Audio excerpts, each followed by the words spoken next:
Good afternoon, and welcome to the third lecture in our Geriatric Health Lecture Series here in Seattle, Washington. And hello to all of you out there in the greater Northwest, much greater Northwest. My name is Barbara Cochran. I'm the director of the Deternier Center for Healthy Aging here in the School of Nursing. And today I'm also representing the Northwest Geriatric Education Center, which is sponsoring this lecture series. As I've mentioned before, this series will continue for seven more, and then we will also be having a series this spring, so stay tuned for that. And the lectures will be posted very soon on the nwgec.org website, so look for that, hopefully sometime this week. I keep promising, but definitely sometime this week. Today I'm very, very happy to introduce to you a treasured colleague, Marty Richards. And Marty is a social worker in private practice in Port Townsend, Washington. For over 45 years, she's been a social worker in the community and long-term care systems with older adults. She is an affiliate assistant professor retired at the UW School of Social Work and has taught social and cultural aspects of aging and the family and later life through UW Educational Outreach Certificate Program in Gerontology. And she's the author of a great book, Care Sharing, a reciprocal approach to caregiving and care receiving and the complexities of aging, illness, or disability. She works with community and religious organizations on issues related to aging, dementia, and family concerns. And it's really a privilege of ours to have her here because now that she's retired, those of you who know the geography of Washington, she's way over there in Port Townsend, and so we don't get to see her as much. So welcome. Marty is going to talk with us about dealing with grief and loss. Well, thank you, Barbara. I'm indeed pleased to be here and to do this with the GEC. And hello to all of you out there. I've had the privilege of being in Wyoming and Alaska and Montana for the GEC over the years. And so I'm imagining some of you that I know there, and if I don't, I'm really glad you're out there and hoping you're dealing with good weather at the moment. So today, during this time, I'm going to be talking about grief and loss. And I think it's important as we begin that to realize that as we work with older and disabled adults, especially those who are dealing with chronic illness over time, I can't get my words out today. Grief and loss are always present. And many of us have the opportunity to work with people with dementia. And they also deal with grief and loss, although many times society doesn't acknowledge that, doesn't allow them to express that. The other group that I see that often doesn't get to express grief and loss are those of us who work in the field. We get busy, we work in our healthcare settings, and sometimes there are lots of big and little losses going on, and we don't have the time to deal with all the issues that are there. So as we talk today, somehow my slides aren't working.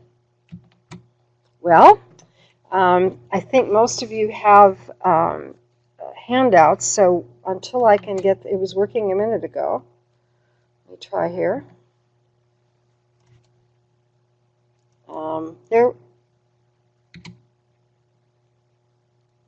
Why aren't the slides working? Okay, well, we'll start and then hopefully the slides will catch up with us.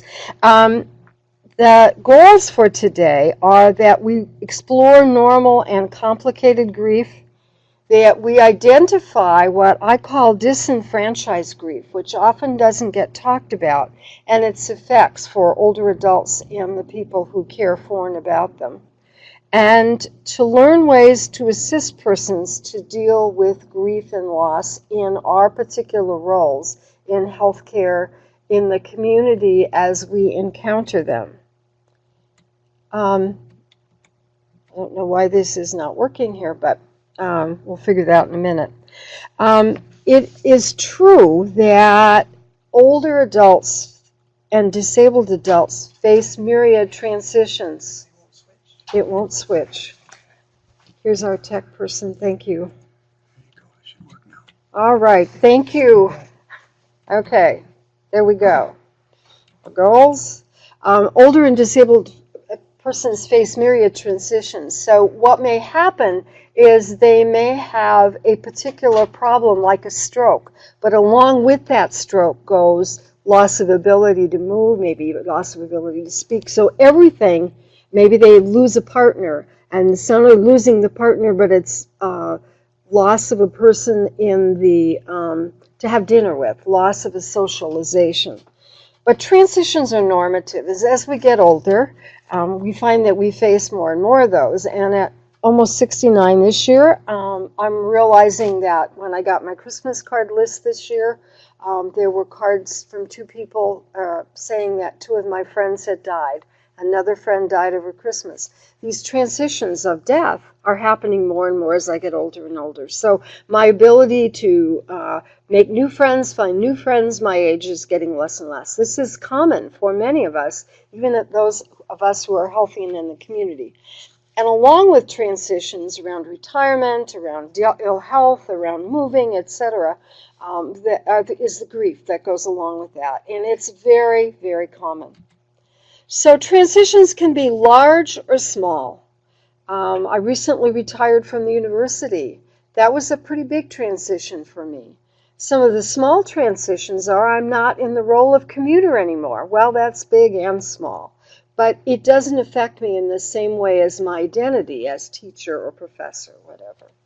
And transitions affect people in different ways. And there are generational differences in facing loss and grief for people. And I think what we have are generations who are now more willing to talk about these issues through projects like the Conversation Project that Ellen Goodman started, and documents like 5 Wishes and things like that, getting us talking about that in the olden days of my lifetime in social work and long-term care, we didn't have. So there's changing.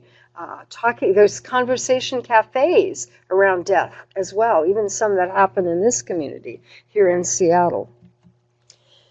Some of the factors that affect transitions in grief are the emotional connection to those in transition. So here's where I want to bring in the caregiver aspect or the carer aspect. If I'm caring for someone who has dementia, that person is in transition. They may not be the person I knew in terms of their relationship with me, and I may feel a lot of grief. And a lot of carers say, I'm neither wife nor widow, husband or widower. I'm just in this state of liminality. There's a balance of relational expectations and obligations that affect us as well. Whereas if I'm long distance from a parent who I'm grieving for because they're losing their ability to do things, I may have a different relationship with that grief and that transition than my sister who's doing hands-on care. That's what I'm talking about there. And the shock impact. I have many friends right now who are chronically ill. I would feel very sad, and I'm not expecting them to die tomorrow, but it wouldn't have the same shock value as if my daughter, who's very healthy and 43 years old, dropped over dead tomorrow. It could happen, but the shock of that would be overwhelming. For my friends, the people my age and the people I know have been dealing with cancer in this last year, if I got that call, wouldn't have quite the shock value. So our working with people may have to do with what kinds of shocks they've had and how, whether it's been expected of death, or whether the stroke or the diminishment of abilities has been expected or not. And none of us are immune from the fact that we get grief from our community around us. And I would bring to bear 9/11, for example, and how that affected all of us. That was, so many years ago. But we see the shooting of children in schools, and we see bombing, and we see a disaster like this week of a feed thing in a feedlot area where they were making feed, and people are lost in that. It still has the ability to affect us, even though it's long distance and far away. And that's always there for us, and it's always there for the people we work with as well. So I think it's important as we think about grief and loss and the particular people we may be working with is, what is going on for that person and what's going on for the carers. Not only the family caregivers, but the professional caregivers, the aides, the volunteer hospice workers, the people who come in from church or community to help. The timing of transitions and grief is important as well, and how people face it. It is not timely for people to be a widow at age 20, for example. Yet many women and men lose their spouses as well in war in this day and age. That's a grief and a loss that we don't expect, although when people go off to war, it can happen. When somebody is 80 or 90 and they've watched their friends and family members die and their partner dies, it's a totally different experience, although still very painful. So I'm really aware of the fact that we tend not to remember that many of our older adults went through the timing of loss during World War II, Korean War, and lost partners then, some of whom never married, some of whom lost their sweetheart, some of whom lost a husband after maybe a year of marriage. And that still hangs out there. It's still there in some way. A lot depends on whom the change is happening to, and if a wife or a husband or a long-term partner is watching somebody change, they are profoundly affected by the grief and loss as well. And a lot depends on the adaptability and the resiliency of the people in this situation. If they are people who've always had difficulty coping, had difficulty dealing with things, they're going to have trouble with this. But people, even who've had good resiliency, the ability to bounce back, can sometimes be laid low by really a lot of sadness and grief as well, within the transition of whatever that might be. There are many, many cultural differences, and I know many of you work with cultures that are different from your own in how death and loss and grief are perceived, in how mental illness is seen, in how dementia is seen, and these all affect how we see the transition and the grief and loss. If you're working with a culture different than your own, find out what the norms are, what the ideas are about death and dying, about loss and grief, about dealing with disability. It becomes very important. If you're a member of that same group, don't assume, though, that what you know is the same for everybody. Everybody responds uniquely. And you're going to hear me say this several times today, but one of the take-home messages I have is that the key skill in accompanying another through the process of grief is listening. There may be times when you can do nothing to change anything, but listening and being there and being present, not having to feel like you need to have an answer, becomes very important. So if you hear nothing else today, if you think about loss and grief for anybody, but especially for older adults. So we struggle with, quote unquote, what is normal grief. And really there's no such thing as normal grief. There are some normative things that happen, but everybody is unique. It's a process, not an event. Remember, it's a process. What does a process mean? Well, it's circular. It goes on over time. It requires hard work. It requires people to work through things. And losses raise varied emotions in different people. Some people get angry. Some people get very down and sad. Some people just give up. Other people say, well, got to get it together and move on. Or I have to deal with this loss, whatever that loss is. And so I think as we talk about grief and loss today, to remember that everybody is different becomes really, really important. Everybody grieves on their own timetable, and the emotions that we often see are guilt, I coulda, shoulda, woulda, and anger. Those are the two big ones that often come out, that we wonder why somebody is so angry at us as a provider, and then we realize, oh, wait a minute, what do we represent? Elizabeth Kubler-Ross, who wrote about death and dying in the early years, used to say the more that we come into a dying patient's room, bubbly and energetic, the more we remind them of what they're losing day to day. And I think that's important for us to keep in mind. The more we work in rehab with somebody who's recouping after a stroke, or has somebody who's lost a limb because of diabetes, and we're upbeat and Dr. Jolly, and they're still dealing with the sadness of the loss, the more we represent to them what they've lost. So we have to have some sensitivity about that. Okay, we talk about stages of grief. I think that, again, people may, it may look like extreme anger. It can appear to be depression. Obviously, there are special concerns present with dementia, but basically there's a shock and denial. I get a call. Your husband's died. I can't believe that. What do I do? How, so many pieces, and it takes a while. And people sometimes make really unusual or strange statements during this time. And people say, I can't believe it. She's talking about getting remarried again.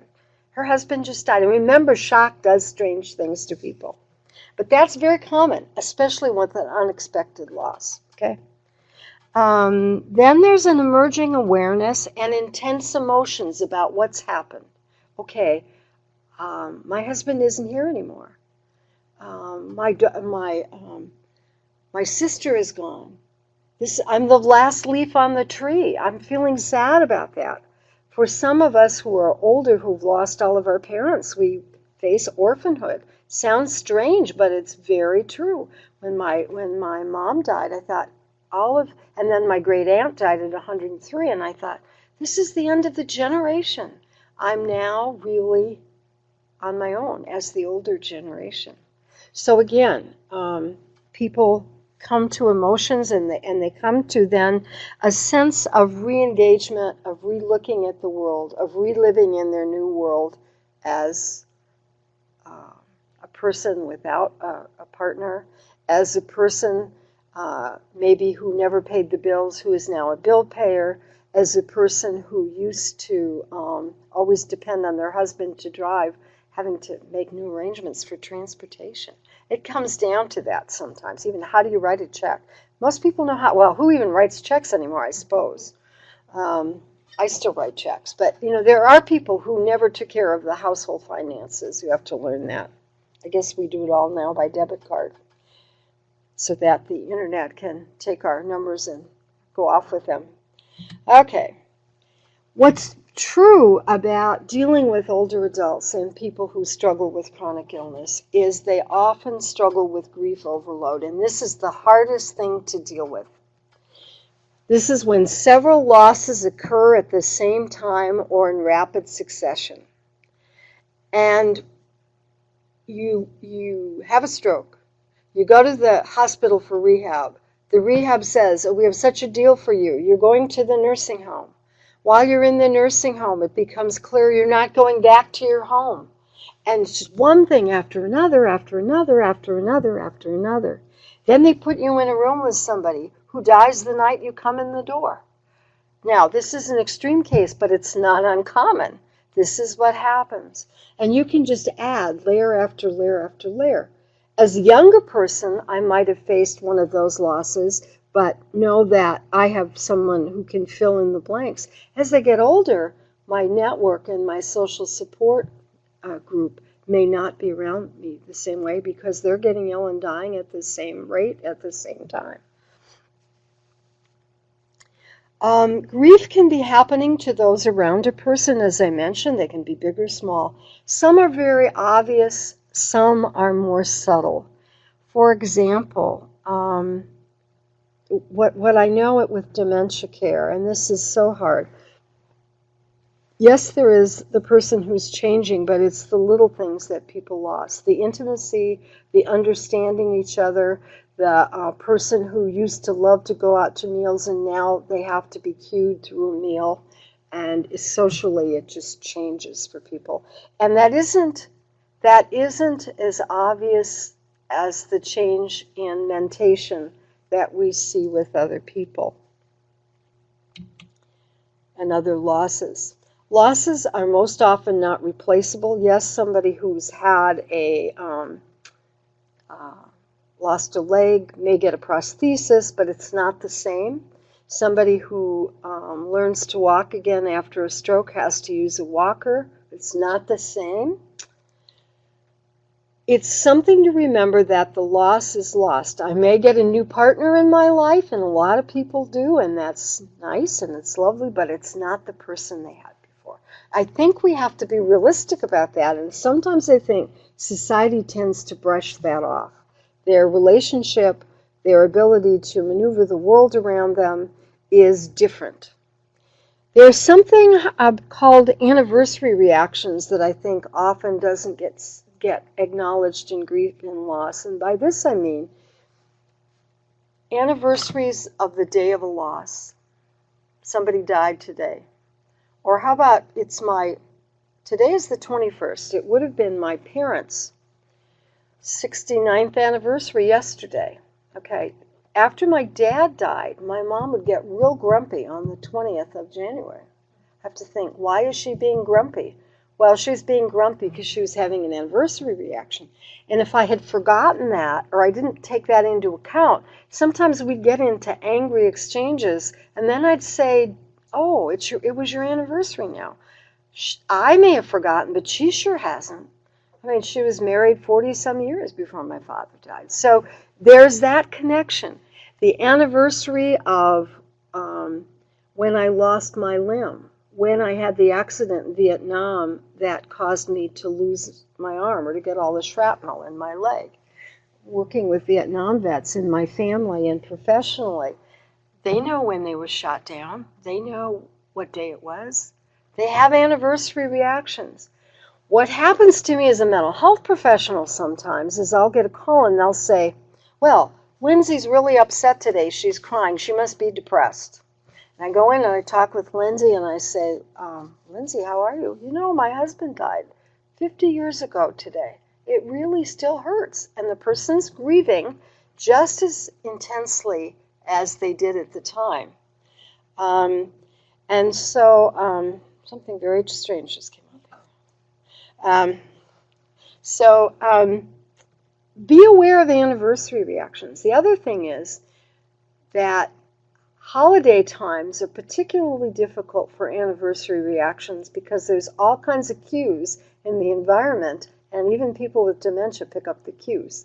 And that's hard for people. But I can't stress it enough, and I think we give short shrift to people if we aren't aware about what those important dates were for them, and to find out from them, and then to be aware and to be there for them if we can, or if we're family. I even used to mark it in my calendar so I would remember from my mom.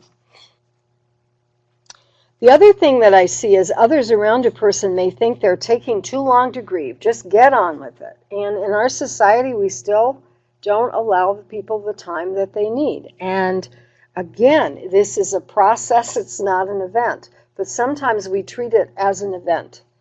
Give the people the time that they need. As long as they don't become dysfunctional in terms of I don't get up anymore, I don't eat, whatever. But if they're still crying or thinking about the person, people need time. And I guess the older I get, the more time I'm willing to give people to have that time to work it through. By the way, younger people need that too. But and sometimes we don't, in our employment situations and in our world around us, get permission sometimes to take that time. Persons do need time to adjust. That is true. I've been married to my husband now 47 years, and I've known him 50. And I've thought about, boy, that's amazing. What would happen if he weren't there tomorrow? It would be a real adjustment. And the older I get and the more I'm with this partner that I've been around so long, I think the harder it's going to be. Although it's hard for 20-year-olds who lose their husband on the battlefield or their wife on the battlefield as well. Complicated grief. Complicated grief is a term that gets a lot of discussion. Perspectives on this very widely. I'm going to talk about it in this way, and other people talk about it in other ways, but I think this is helpful.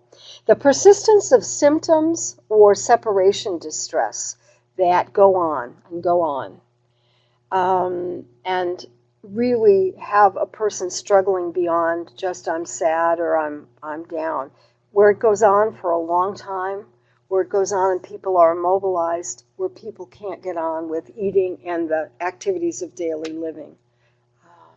I've known people after the death of a partner who've gone to bed, and maybe they're dead within a week or a month or, very shortly thereafter. My aunt died, my 103-year-old aunt died in July.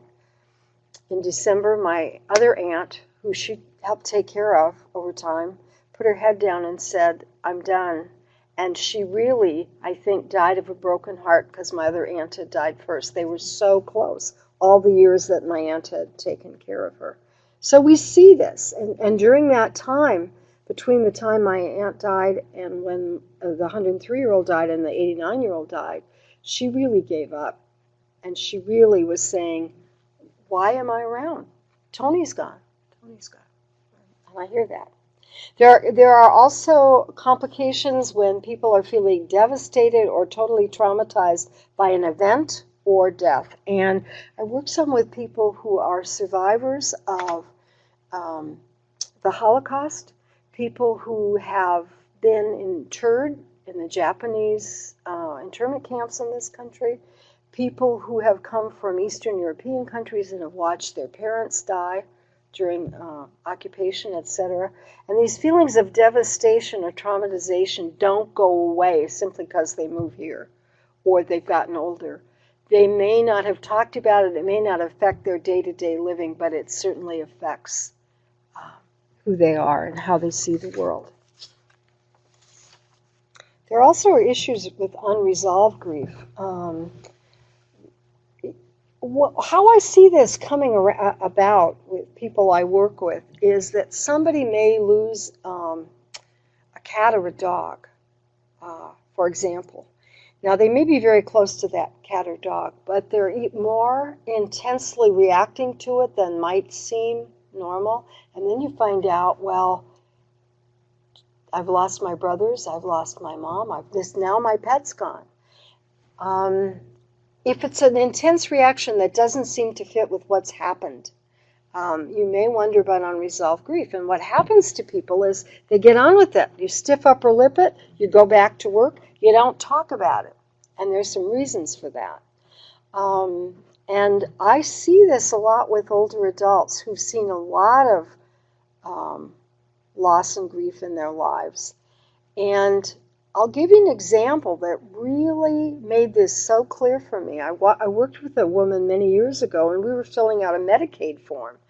And the Medicaid form asked if she was pregnant. She was 85 years old. And she just got really, really, really upset. Well, okay, I wouldn't expect an 85-year-old to be really, really upset with that question on a Medicaid form. However, she went to a room and just became inconsolable.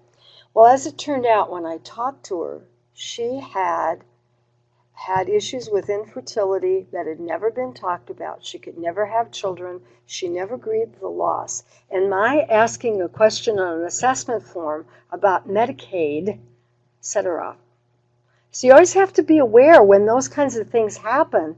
What may have been going on? Because, usually people at 85, if I ask them, because it was on the form, are you pregnant? They just laugh, like, who do you think I am? Sarah or something, the biblical Sarah. But this was a different reaction, and I had to kind of peel the layers a little bit to find out what was going on. I would never have guessed that, ever, ever. So listen. Again, that's a part of listening. Obviously, grief can masquerade as other symptoms. Anger is one of them. Sometimes I'm glad when people are angry because it means they're feeling. If they just don't feel it, sometimes the anger comes out later. And depression is often present. A little bit of a differentiation and to think about grief and depression. Grief has onset caused by recognized losses. And anger is often openly expressed. Why did my husband leave me? Maybe misdirected, may get misdirected at their kids when really they're mad at their spouse or their long-term partner. Depression may not be related to a particular loss in anger, but it can get turned inward. Grief, it can be a preoccupation with particular loss with resultant guilt, and a person responds to support. What we often see in depression is a generalized guilt, and support is often rejected by that person, and they may self-isolate, which then becomes what? A vicious cycle.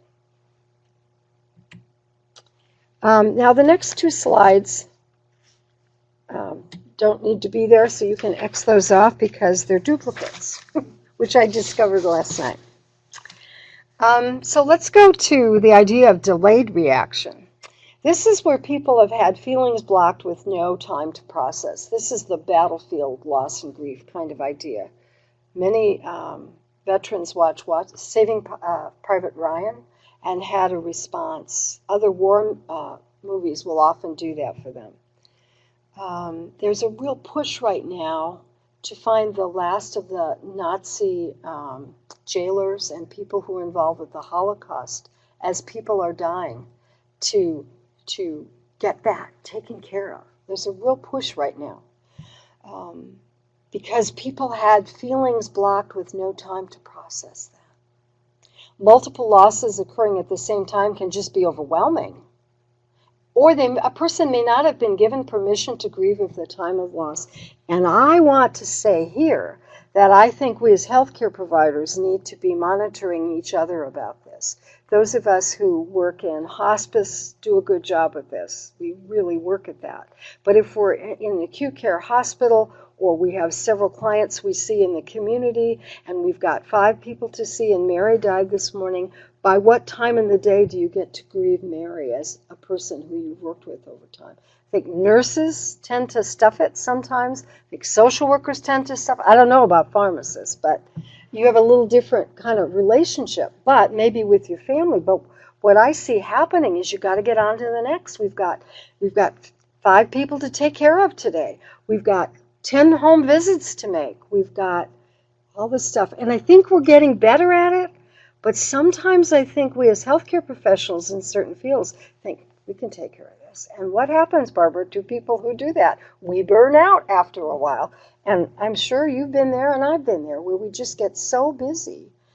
And if we add personal stuff on top of professional stuff, on top of what's going on in the world, it can get overwhelming. And it does for us.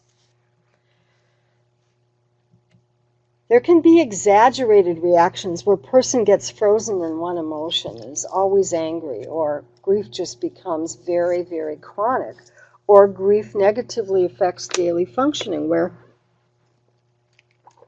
people don't want to get up. They don't want to get out. That's where bereavement groups that after a death, that hospice does become so very important, because they keep checking in with people. Some of the people don't go to a support group, but guess what? Somebody's checking in. People may choose not to deal with this, but we need to be aware that it's there. I want to kind of switch a little bit to talk about the idea of disenfranchised grief. We've only recently, in the last 10, 20 years, talked about this. This is the grief that is socially unacceptable to openly express. So in the old days, even at this university, if I were a gay and lesbian person and my partner died, I might not get 3 days or time for bereavement leave, because I'd have to admit that I was different. I was gay or lesbian, and maybe that would be a problem for my job. Thank goodness in Seattle, that's not such a problem anymore. But what if I was in a relationship as a married woman with a married man who I was very close to, but I couldn't acknowledge that? That still happens. But I can't tell anyone because it's not an acceptable relationship. And there, you just start adding up why people may not be able to talk about relationships they're in for one reason or another. And these often get stuffed, and people deal with them at a later time. What about the sadness and loss and grief about having an illegal abortion that some of our older people had before abortion was legal? We may face that again if abortion becomes illegal again. But even in my generation, women who became pregnant out of wedlock went and had an abortion, back alley abortion basically, or went to an home for unwed mothers. And some of them now have found their children later, but the grief related to that, and sometimes their child appears on their doorstep, and it's a grief that becomes right there, but they still think about that child on every birthday. These are the kinds of things that you can probably think of others, but you begin to see how that gets to be a problem later in life when people are dealing with grief overload, because there's been a lifetime of grief from that. There can be grief from past trauma that hasn't been explored, and those were the examples I was using, like the Holocaust or people who fled from Eastern European countries under penalty of death or religious persecution. Grief that's discounted by others. And here's where I'll put my plug in for people with dementia. There's a sadness. If your roommate dies in the nursing home and you've been there and that person may not know your name but knows that that person's not there, there's a grief from that. Maybe you're developmentally disabled or you have another kind of problem, and people assume you don't have those feelings, so they don't talk about it with you. And I've seen that with some people who have developmental disabilities of one kind or have some kind of a limit, and people say, they don't talk about it. Or we don't talk about it with young kids. We don't talk about grandpa or grandma dying with young kids. Again, because they're discounted as somebody who needs to know.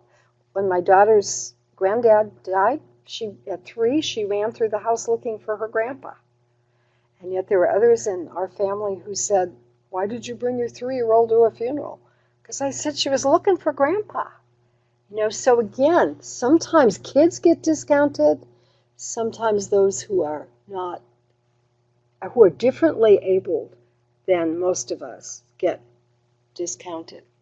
What I will tell you is suppressed grief bubbles up in crisis. Always does. Families get caught in it. The individual gets caught in it. There are factors related to unexpected sudden death. The death of a child often gets grieved through a lifetime, even when that child was an adult. If I'm a 95-year-old and I survive my 60-year-old child, there's a lot of real sadness and grief. If someone's been murdered and there's a missing body, some of you may remember in this community we had a lot of women who died because of serial killers. Their families grieved, looked, and they just found another body recently, I guess. What happens when you don't have a body to grieve? Somebody doesn't come home from the war. Lack of permission to grieve or being told, suck it up, which is what I've been told from some of the people I work with, and not enough time to grieve. Dementia is an exacerbating factor. Lack of a support network. I'm thankful and blessed to have people in my life that I can talk to when I'm in a sadness, grief situation who have rallied around me.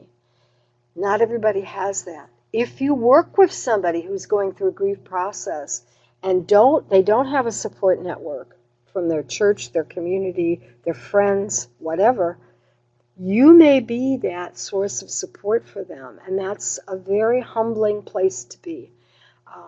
Obviously, you have to maintain balance and borders, and you can't be all things to all people, but you need to know the importance you may hold in their life. For those of you that are pharmacists, the person who comes in and gets the prescription, and they're recently bereaved, and they're talking to you and talking to you and talking to you and talking to you, that's a clue that maybe there's something going on there that maybe no one else is there to talk to. So I'm not leaving out the pharmacists in this because you're sitting right here. Unresolved conflicts. This is where I make the point that we all should be saying, I love you and I care about you to everybody we know, because if they die or you die tomorrow, there's a lot of sadness that goes with, I should have told that person, I should have called them. And it doesn't take full meditation to say I love you or I care about you. And it doesn't take totally, quote unquote, normalcy in our society to say that as either. Sometimes people have had an avoidance in expressing emotion. I remember one day I was upset about something and an older family member said, grow up. You're 23 years old now. You know. And I said, I just learned to cry. Don't tell me I can't cry, but it was, you're a big girl now. And that's how she had grown up. And she went through a whole lot of stuff, including the suicide of her father. That was a family secret until it came out, which she'd stuffed in there for big girls don't share feelings. Feeling responsible for the loss in some way, and I see this when somebody's lost a child, maybe there was an accident, they drown, and if I just turn my back for a minute. Or I had actually someone I worked with, a nurse's aide, who was in a workshop that I did on death and dying, who told me she was responsible for the death of a resident many years earlier. And I thought, oh my goodness, what is she saying? And as the story came out, which she'd never told anybody before, she had put someone on the toilet and had gone back into the room to fix the bed or get something. And when she came back, that person had died. And she was convinced she'd caused it and never had felt that she could talk with anyone about it. But she'd carried that she felt responsible for that resident's death. Probably not. But she felt, that happens to people. You go give them care and you turn around for 1 minute and they're gone. That happens. So I think that many people have a sense of responsibility. If I would have gone back to Illinois and been there, maybe she would have lived longer. If only, if I could have. And then the issue of the cumulative losses. The loss in the family may be a family secret. I talked about the situation of the family member whose father's death had been a suicide, and one of the family members was doing a genealogy and said, I know how your father died, he suicided. That was a big family secret. Well, then it all just came roaring out. Anticipatory grief is something that I think we need to be aware of as well for our older and disabled clients. And this is where I know something's going to happen. I'm going to have a mastectomy tomorrow because I have breast cancer. I'm going to lose my leg tomorrow because of my diabetes. I'm going to have to move into assisted living because I can't manage at home anymore. I'm going to have to go live with my daughter because I can't afford the rent on this condo anymore.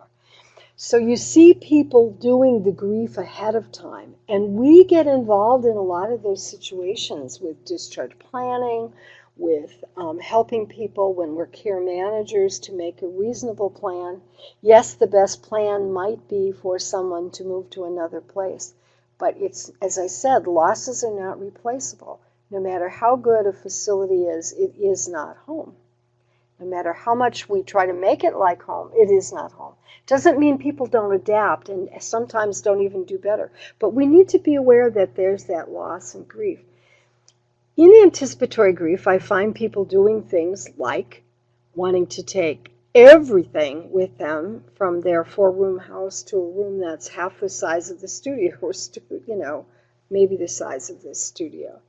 Wanting to make sure that their legacy, what they had, the stuff of their life, the goods of their life is being taken care of. So we see a lot of anticipatory grief for things that are going to be lost. We see anticipatory grief with families who are struggling with dementia, watching the person who's not the same person that they were, feeling a grief and loss for that. But one of my friends who's a nurse said to me, I had grieved for my mother and who she had changed, I'd lost my mom the way I knew her, but I was not prepared for when she died. And I grieved for the little old lady she'd become, who was very sweet and lovely, but was not my mother in the same way. So it comes for us, and it comes for the people we work with as well and share with, and the people in our families. and the people we relate to as neighbors and in our communities of faith. So in terms of communication about grief and loss, we can make no assumptions about what a person is feeling. Be aware of nonverbal communication as well as verbal. And here's symbolic language. And by this I mean, and there's a whole lot of work that's been done by a nurse by the name of Kelly. Let's see if I have that. I can't remember the reference, but she wrote a lot about this symbolic language where you wonder if a person knows that they're dying, and then they talk about going on a long trip, and they've been a pilot, and they use the language of what they're used to, going on the long trip, packing for the long trip, getting ready for the long trip, and you think, oh, wait a minute, I get that. I see that. Silence is communication, and sometimes people just need to sit in silence with you. And what do we do when we feel uncomfortable? We want to make a person feel better. So sometimes we fill in the words when they just need someone to sit quietly. That's the biggest gift we can give anybody, whether it's our friend, whether it's our family member, whether it's the person that we have the privilege to work with. Some strategies for healing and working with people. We don't need to have the answers. We need to start with that. The key skill is listening. I'll say it over and over and over again. Give persons the time they need on their particular journey, and someone said it very well. Don't dry the tears too soon.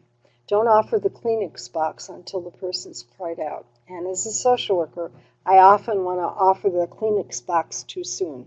And I know nurses who have done that as well, because it's hard to watch somebody just for a long time. Some people need to do that. We need to ask questions. Do they have a supportive network? And how might they approach the network about needing help? Do they have useful coping skills? I usually get at this by asking, so when you had a crisis in the past, Lindsay, what did you do?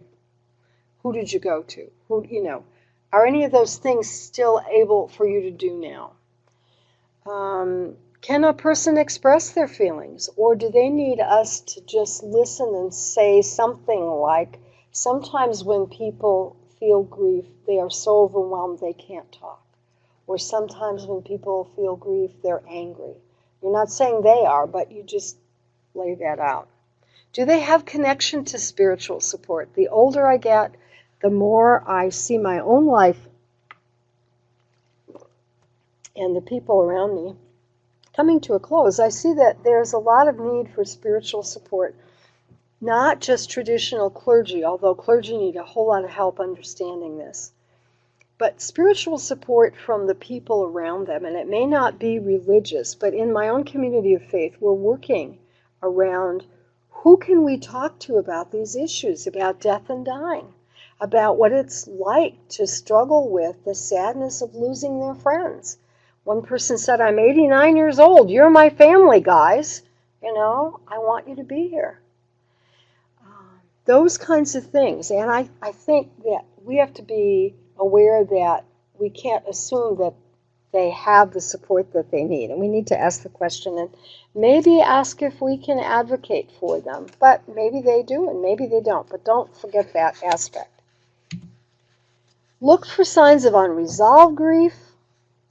Help the person to acknowledge their grief, to use the words, name the feelings. Sometimes just naming feelings, fear, anger, sadness, guilt, those kinds of things. And those are always present.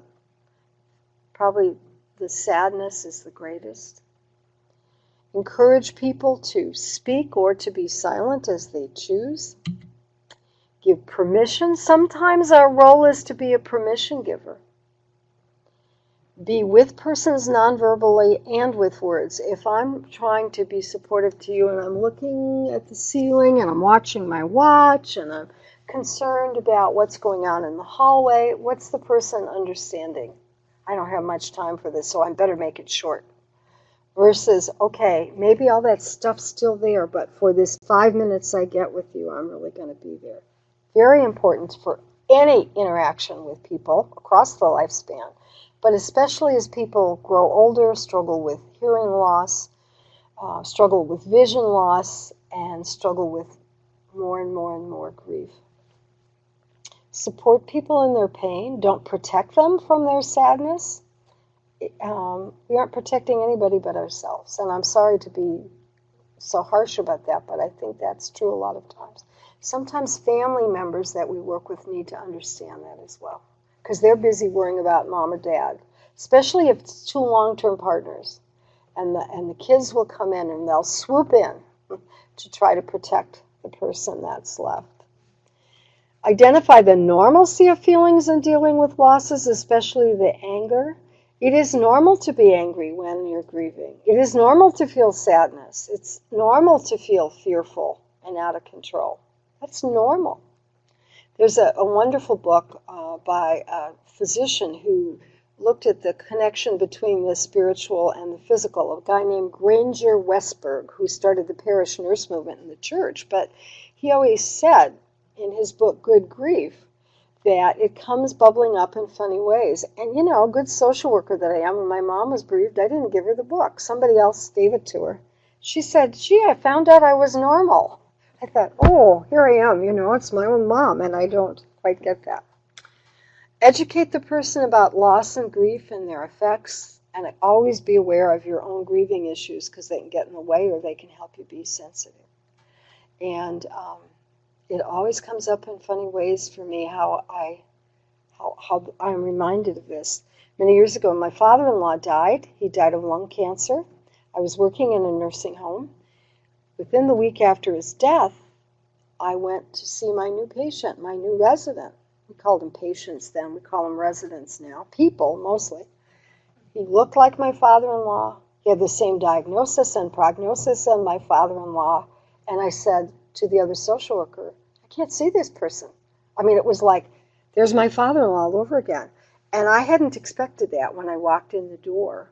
But I did, you know, I wasn't going to be fair to him if I was 1 week out of grieving my father-in-law and then seeing my father-in-law and his whole life experience with the death and dying process. So we need to understand why losses are important to people. What are the implications of the loss? What do the losses mean now? And the biggest one that people grieve for is driving. And we could spend a whole hour and a half, and I often do with older adults, about driving and what it means. How is the person affected physically, emotionally, and spiritually by losses? We think about death and dying, we think about physical illness, we think about emotional concerns and mental health issues, but let me tell you, it gets down to the nitty-gritty of driving sometimes. Or I've been told that if I'm going to live, I have to change my whole way of life. Like, I can't eat 5 slices of bacon and 3 eggs 3 times a day or whatever. They seem so little, but, you know, what does salt do when you eat bacon all day and red meat and all this stuff? We know that. There may be forgiveness work necessary, and not that I expect any of us to get involved with this, but we may hear this. There may be real or imagined wrongs connected to the loss. There may be unfinished business that needs to be done. Somebody may need to ask forgiveness. That person may have died. I do a lot of connecting people with their spiritual advisor or someone who can talk to this in my private practice. This is something I do a lot of work on, is dealing with forgiveness of themselves and of the person they think they've wronged or they thought has wronged them. It becomes really important as we get older to get all that kind of worked out as well. We need to help the person differentiate between the survivor and the deceased. And this is especially true for long-term partners. Often I'll interview a couple and it's hard to know where one begins and the other ends. Like I'll ask Barb a question and her husband will answer for her. And this has gone on for 50 years. My husband and I will see the same stimulus driving down the road. We have the exact same response. That's what happens. So what happens when that person's not there? It's like this wrenching thing, and people need to define themselves outside of that relationship. And what I hear from many men, this is particularly an issue for men, Joe, is that women tend to have circles of friends, their church, their quilting group, their support group, their PTA, their children growing up, Girl Scouts, Boy Scouts, whatever over the years. Men still have a lot of struggle with making those kind of friends that become their network of support outside of their relationship with their primary partner. And it's just amazing. There are gender differences with this. Not that every woman does it and every man doesn't, but a lot of men need a lot of help with that. Support individualization. Who am I as a person? It's the constant theme of me and my friends who've just recently retired. Okay, retired. We are tired, but retired. So who are we and what's our next chapter and where do we go? So we may need to look at what's delayed a healing process for somebody. Is it feeling like they don't have the right or don't have permission to grieve? Is the loss likely to reoccur? This can be an issue. I have friends with cancer who have, they go in remission and then they have a reoccurrence, and that's scary. Again, people need permission to share the feelings of being scared and upset. What events have happened to put a person at risk now? What's going on in their lives? Maybe they've recently been admitted to a new living arrangement, which brings up everything else for them that they've been able to put aside. And stuff in your house, by the way, reminds you of the person you live with all those times, especially for long-term partners. I am a junker. I'm a hoarder. I don't know what they're going to do when I need to move out. They've already threatened to bring a flatbed truck, but I know I can't bring it with me to another place. So I have to go through years of notes from the classes I've taught and other stuff. And there's a great sadness in doing that. And what if that stuff is not just the papers of my teaching career, but what if it's the first ring my husband ever gave me when we were going together, because I can't take it to the nursing home because it's too valuable and it might get lost. Those are the kinds of things that remind people of stuff. Explore the meaning of death and afterlife with a person. I'm going to be talking about palliative care, and I think that's one of the things that goes on during that time. Isn't Tom McCormick talking, or somebody talking? Wayne McCormick? Somebody's talking. Wayne McCormick. Sorry, I said Tom. Clarify the unfinished business. Encourage persons to not make major decisions right after a loss. I see a lot of people picking up and saying, I'm going to move now to live with my daughter right after someone's died. Or don't do that. Don't do that. Wait if you can. Sometimes they have to, but if they can wait, it's a good thing. Encourage positive movement toward the future. Support new life when a person is ready. Discuss how they might reinvest their emotional energy, and remind people all the time that grieving takes time. Suggest support groups. Not everybody is a support group or bereavement group person, but they do help for some people. Build on a person's strengths and resources. These are the inner resources. We talk about the outer resources, i.e. case managers, DSHS, the hospital, the nursing home. But the inner resources, the strong faith, the strong family commitment, a sense of humor, true grit is my favorite from the Midwesterners that I grew up with. Help persons to leave a legacy, to leave something of themselves. A lot of fundraisers talk about legacy gifts. I think our not-for-profit television and radio stations talk about that. But I'm talking about, okay, so this person's struggling, and what did that person or that died leave to them, or what do they want to leave to another generation? And sometimes that's like an ethical will where they leave their values and what's important to them, as well as grandma's favorite plate. Courage, resilience, the ability to move back and forth. Courage, moderation in alcohol or medication as a health benefit. Courage, stress, exercise, and healthy eating. Support mindfulness and stress reduction, and just keep walking with the person in their journey. Learn the person's spiritual perspective, because it may be affecting how they're living their life. They may be mad at God. They may say God helps me every day, or a higher power, or whatever. Assist in developing rituals, and these can be sacred or secular, but sometimes people need those rituals to say goodbye. I do a lot of work with that right now in my private practice, and it's very meaningful. I worked with a couple who divorced. They had 2 kids. They said, we've divorced each other, but we've not divorced you. They took their rings, melted them down, and each of the girls got a ring from them. That's a creative ritual of dealing with the grief and sadness and loss around divorce. Another thing that I do is saying goodbye to a well-loved home with people, and we go from room to room saying goodbye. Not everybody likes that, but for people who do, it's really meaningful. And sometimes it's connected to sacred ritual. Sometimes it's just secular, and it makes a difference.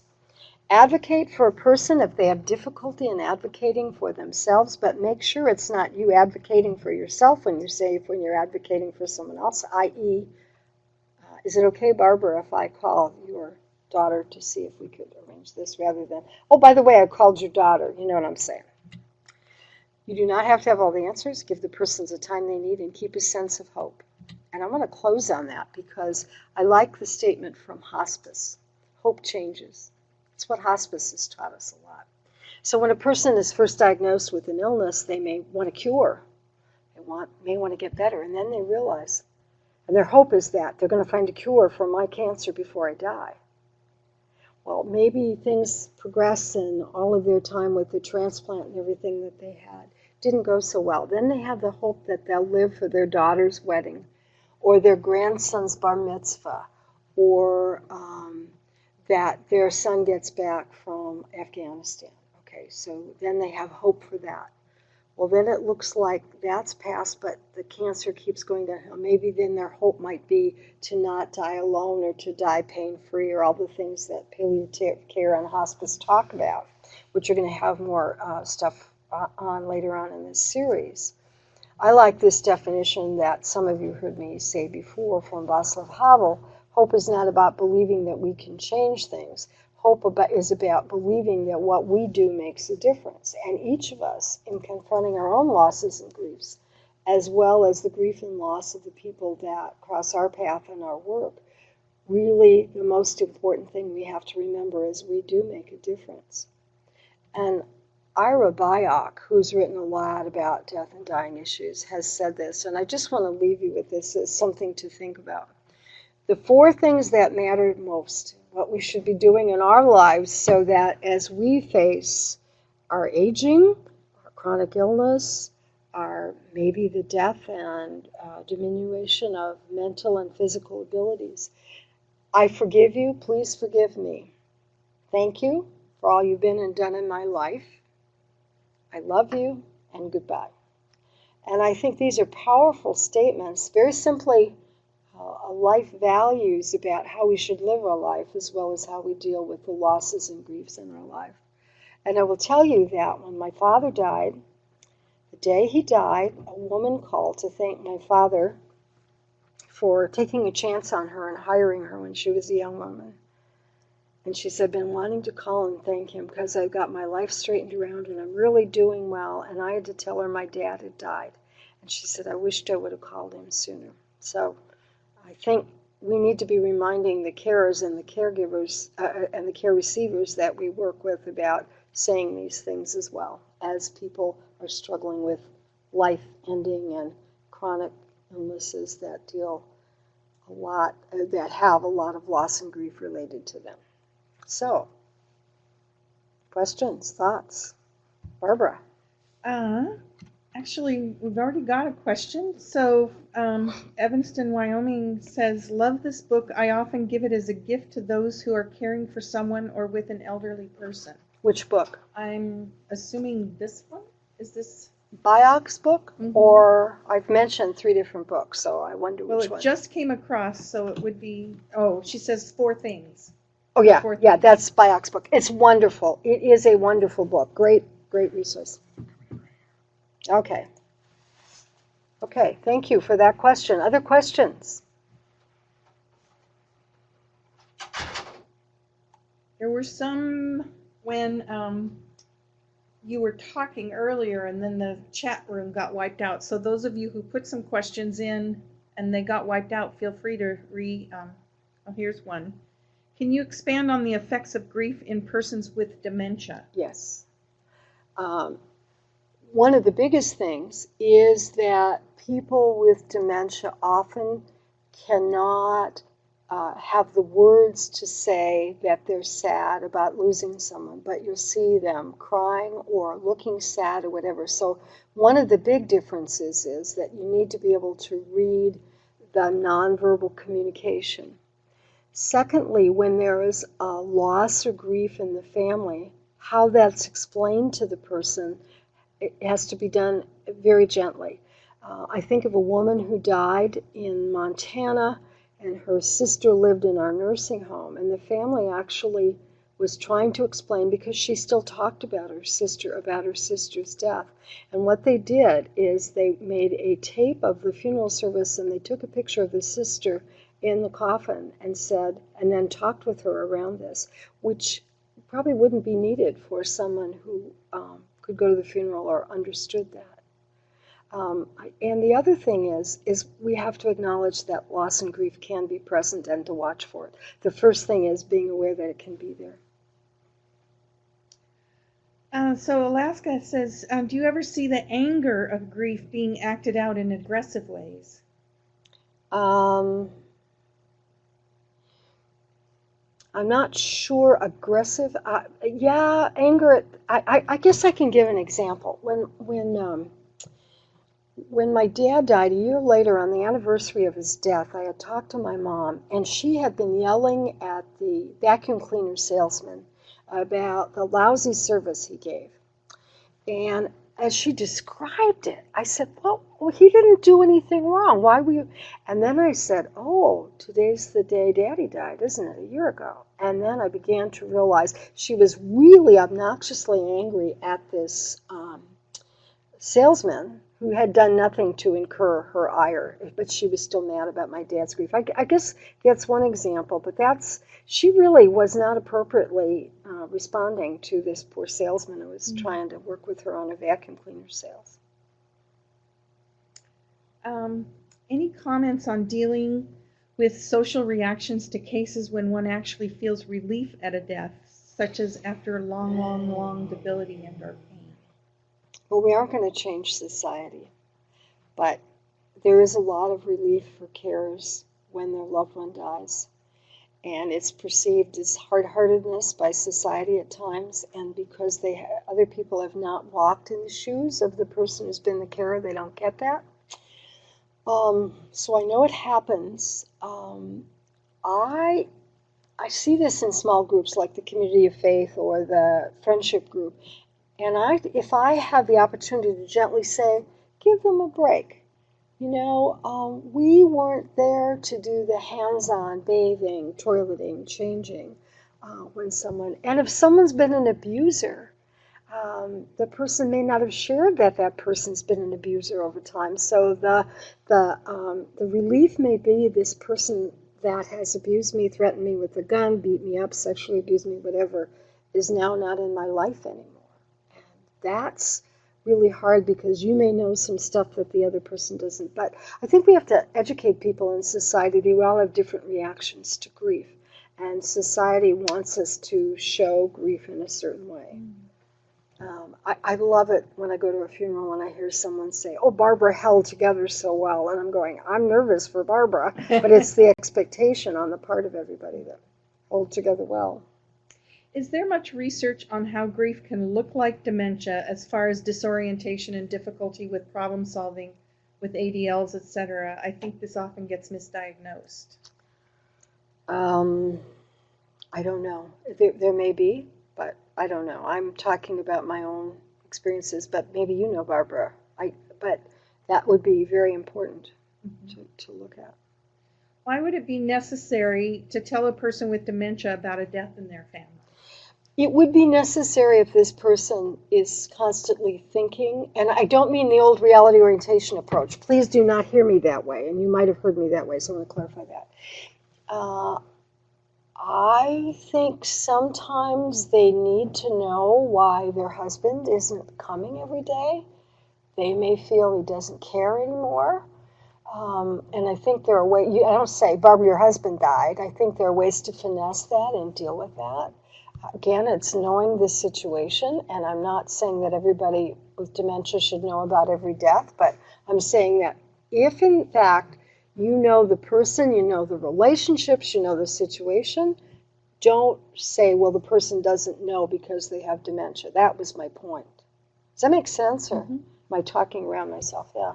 It also seems like sometimes for family members, if the person with dementia is not remembering the death, it's very painful for the family members who are grieving, and to have it brought up as though, and to try to pretend.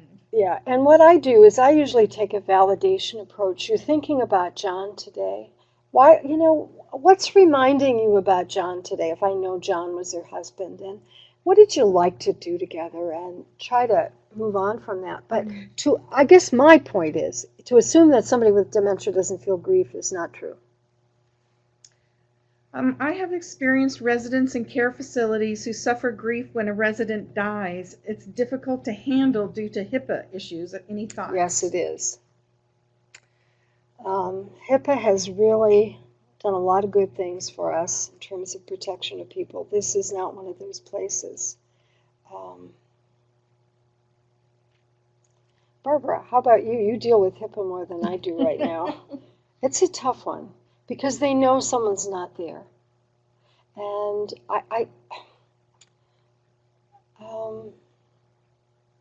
used to be that facilities used to put candle up and say, in memoriam to Barbara Cochran or Marty Richards who's died or something, but it's a difficult one. Well, to some extent, it helps if the facility can get permission from the family members to do some sort of memorial. Yeah, that's one good idea. And sometimes people do prayer services around the person right after they've died. That happened when my aunt died. I led a prayer service, and the staff came, and a couple of the residents. And so that was open to anybody who wanted to come. So, there are different ways that people deal with that. What are the names of the 3 books you mentioned? And what is chronic grief versus normal, healthy grieving? Okay. The 3 books, there's one by Kelly whose name I've totally forgotten. So you can send it, and we can send it out. Okay, that's what I'll do. I'll put those 3 books. It's Granger Westberg, Good Grief, Ira Bayek's book on the 4 things you need to say, and the total name of that is beyond me, and the Kelly book on symbolic.